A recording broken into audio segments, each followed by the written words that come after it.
Welcome to ChristiTutionalist Politics Podcast, aka CTP, in association with TheLibertyBeacon.com, and I am your host, Joseph M. Leonard, and that's Leonard. CTP is your no muss, no fuss, just me, you, and occasional guest type podcast. Really appreciate you tuning in. As Graham Norton would say, let's get on with the show! Hello, everybody. I need to look at my calendar real quick.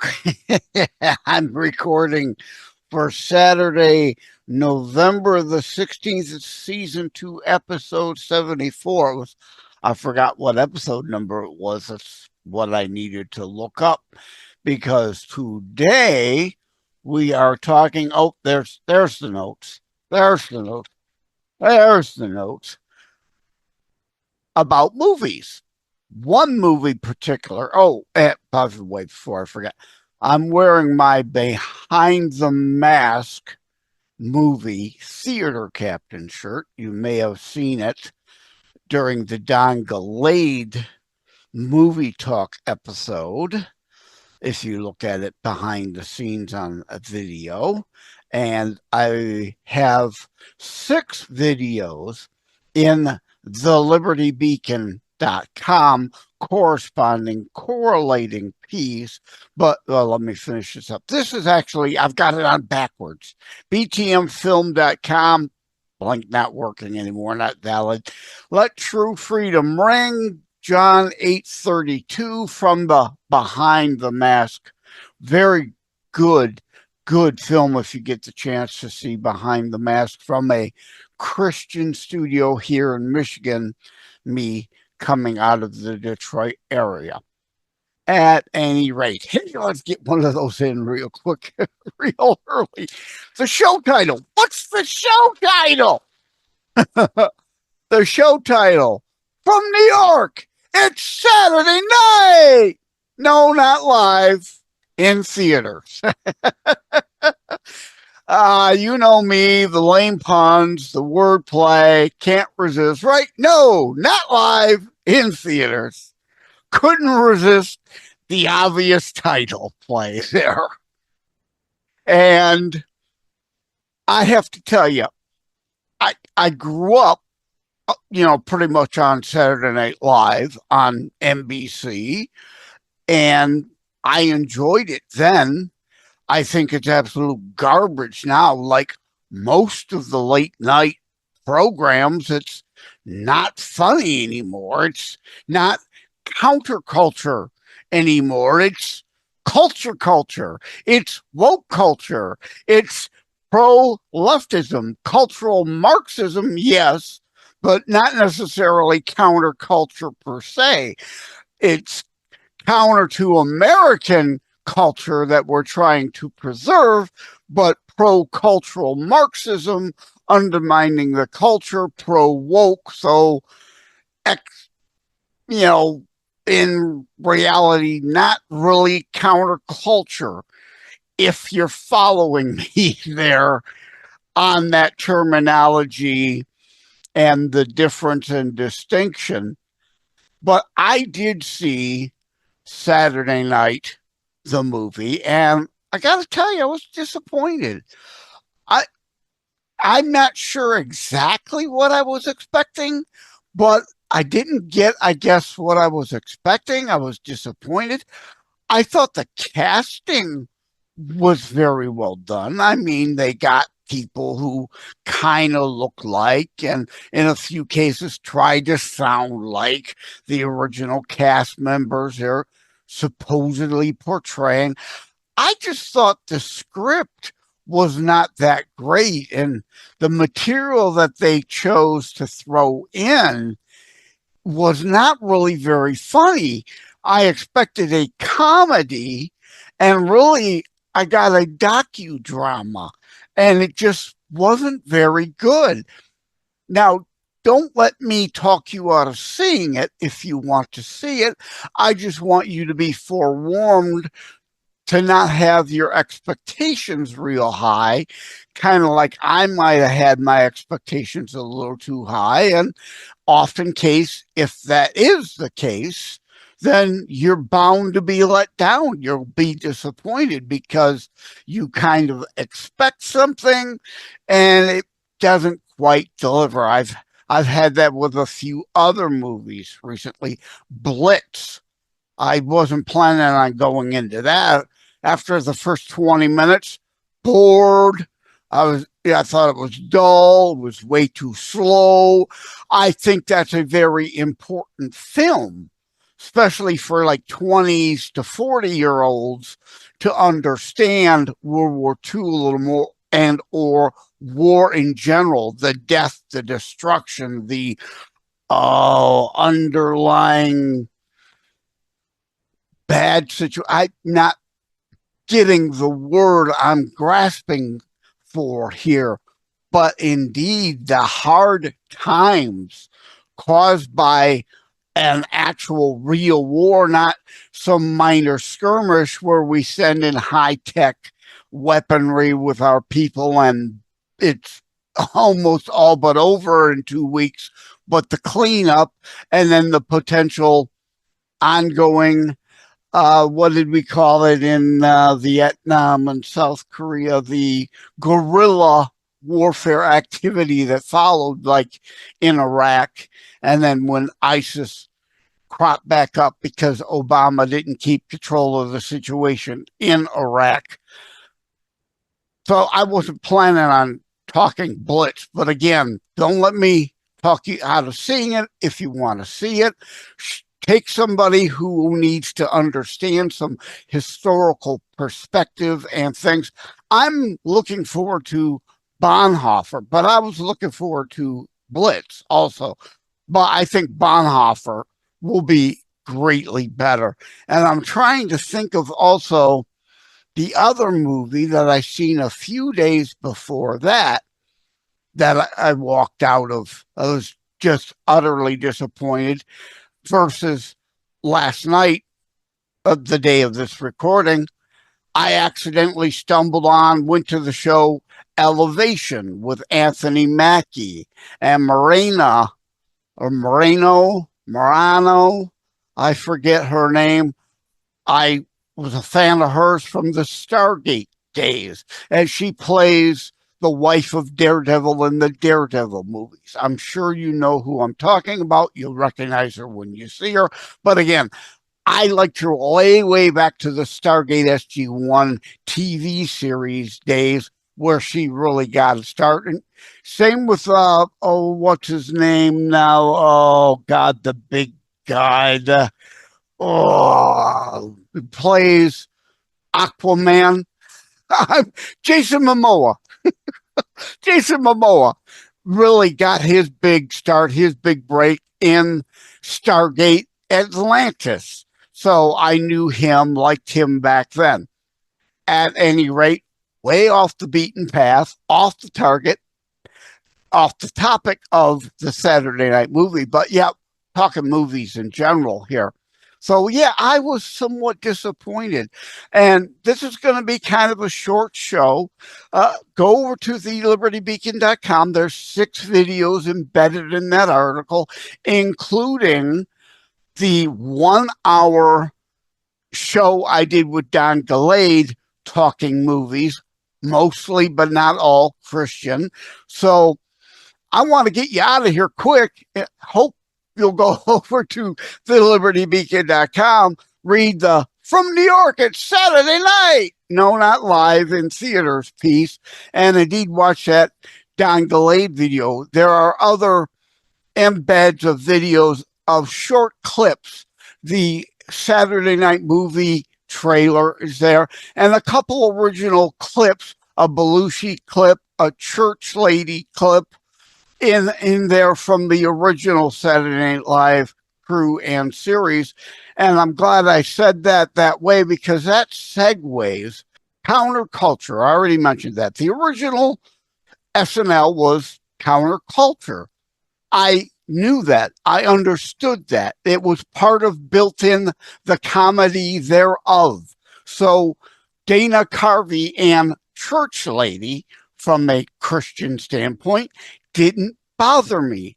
He didn't really cross a line very often. Maybe sometimes he offended somebody, but we have to keep a sense of humor.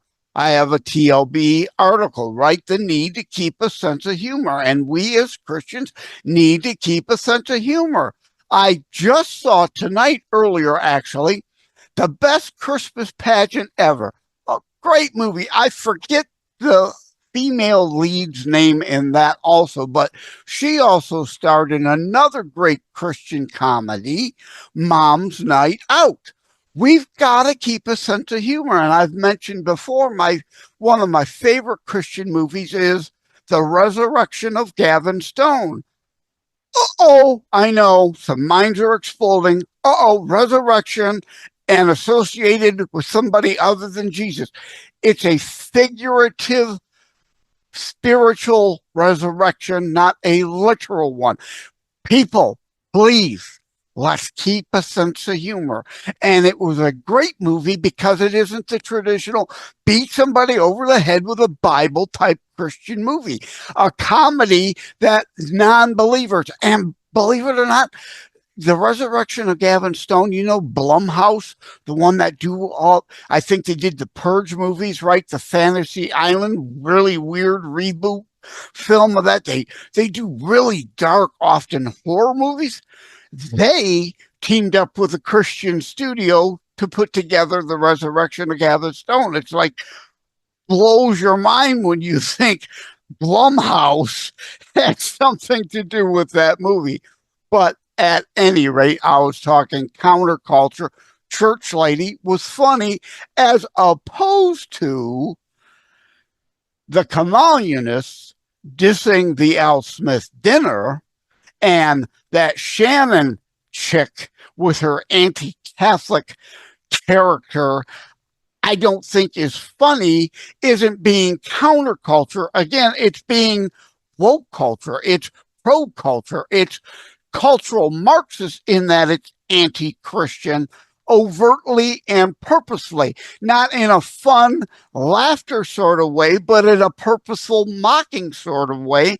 And the communists didn't go to the Al Smith dinner, but instead sent a video in with that dummy in it, mocking Christianity. And you may have seen during the election cycle here in the Detroit area of Michigan, Wretched Whitler, our governor, doing a mock Catholic communion mockery where there's a girl kneeling before her and she puts a Dorito on her lip and then they both look at the camera. We all know what that is.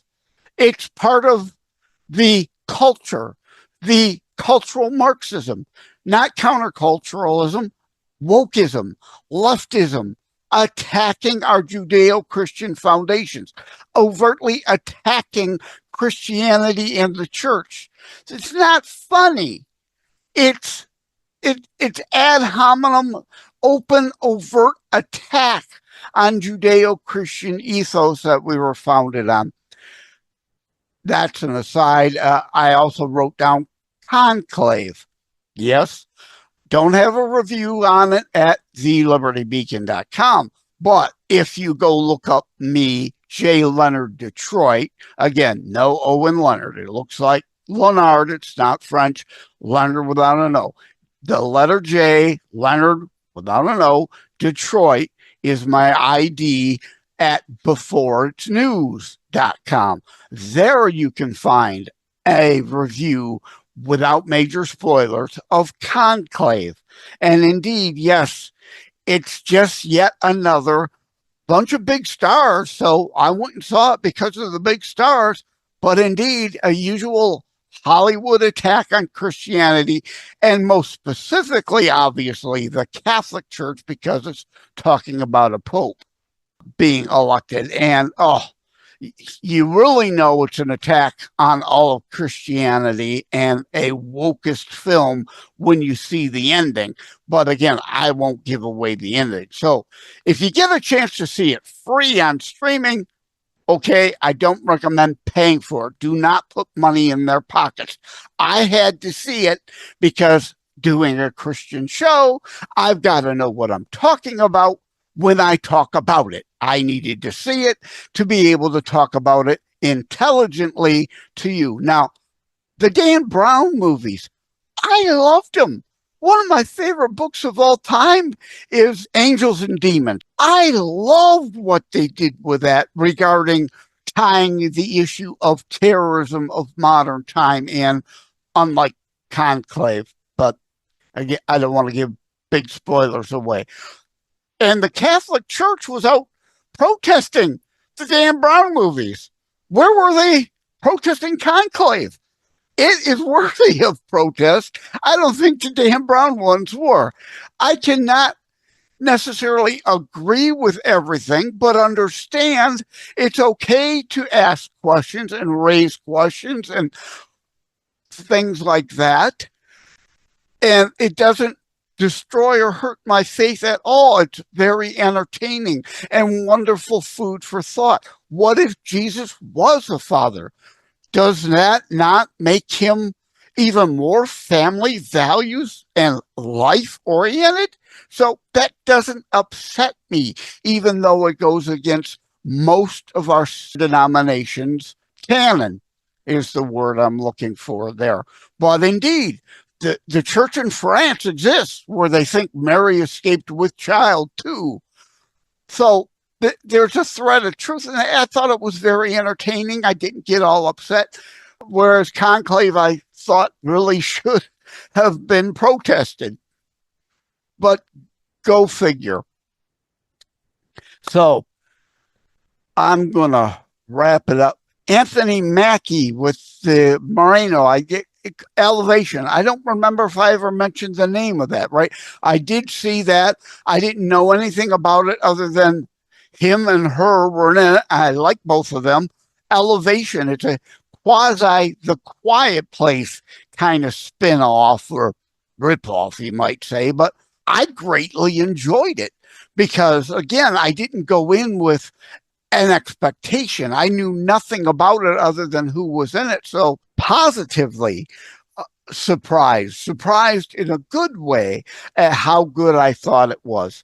So I'm going to wrap it up here. That kind of concludes mainly to talk about Saturday Night, the movie, and the difference in the distinction between the left humor then that was counterculture, and we understood it, and we could laugh with it and along with it and at it and at ourselves versus all the just woke ad hominem Hollywood attacks disguised as supposed entertainment.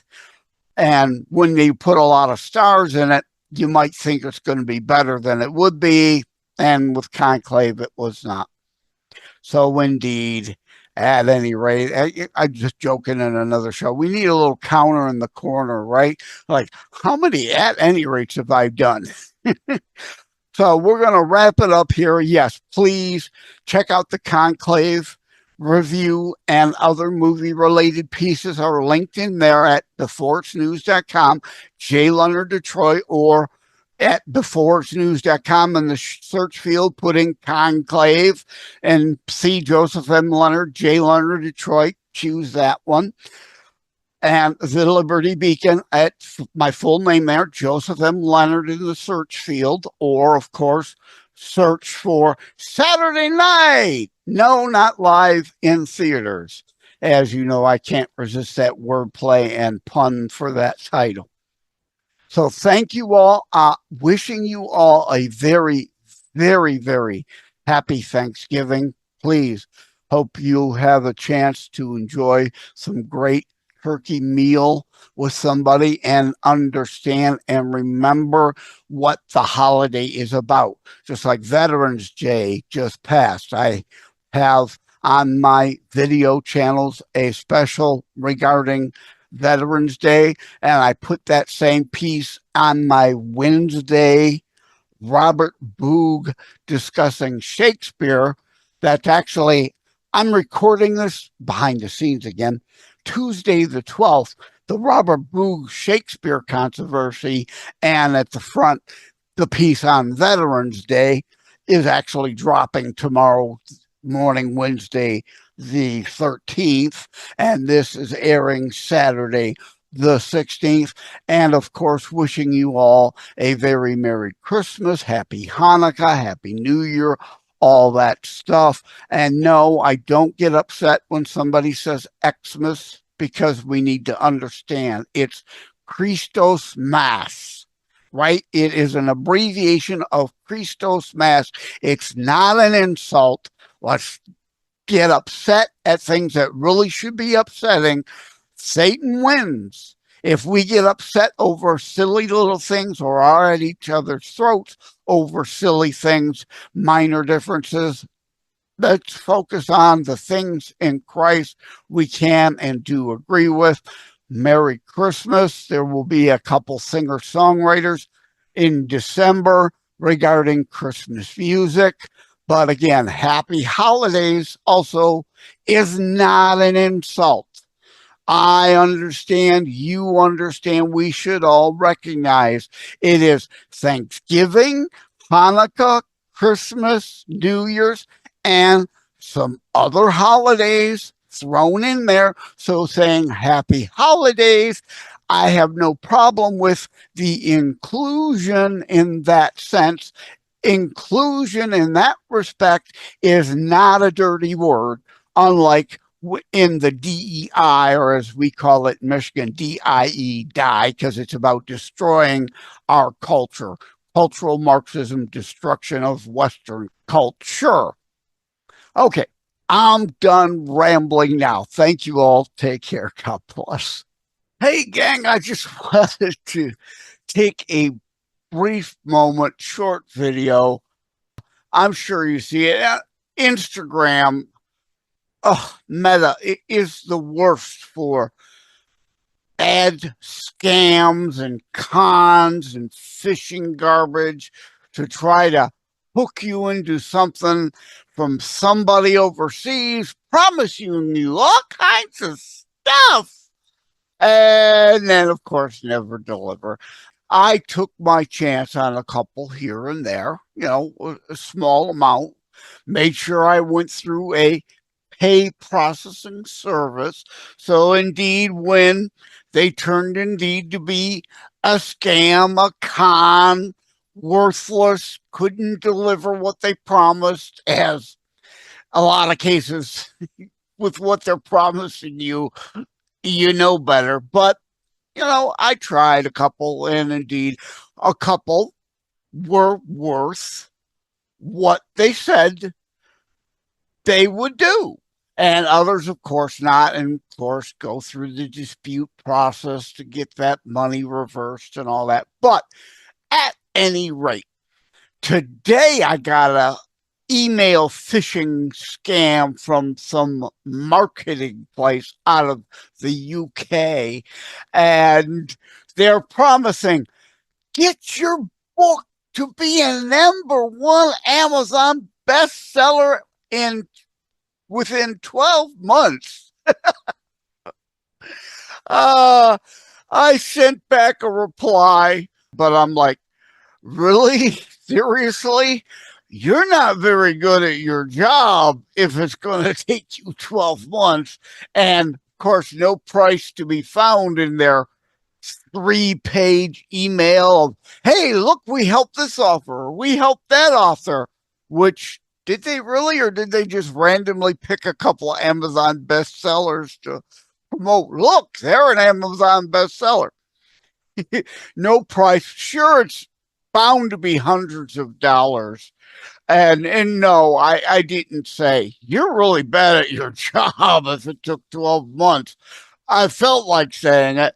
And the reality is it took 2 to 3 weeks for me to get Terror Strikes Coming Soon to a City Near You, #1 Amazon bestseller in multiple Amazon categories.